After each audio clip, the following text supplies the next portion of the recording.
జననేత మాస్కులు ధరించి దీక్ష చేపట్టారు. సమైక్యాంధ్రకు కట్టుబడి సీమాంధ్రకు చెందిన కేంద్ర మంత్రులు రాజీనామా చేయాలని డిమాండ్ చేశారు. తెలుగు జాతి ఆత్మ గౌరవాన్ని ఢిల్లీలో తాకట్టు పెట్టొద్దంటూ నినదించారు. ఆంధ్రప్రదేశ్ భవిష్యత్తు కోసం వైఎస్ జగన్మోహన్ రెడ్డి దీక్ష చేస్తున్నారని నెల్లూరు జిల్లా నేతలు చెప్పారు.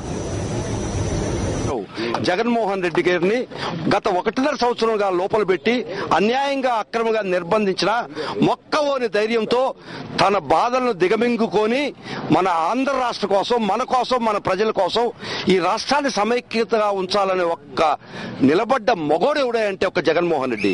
ఆయన ఏదో ఆత్మగౌరవ యాత్ర చేస్తున్నాడంట చంద్రబాబు నాయుడు. బస్సు యాత్ర తుస్సు యాత్ర అయిపోయింది.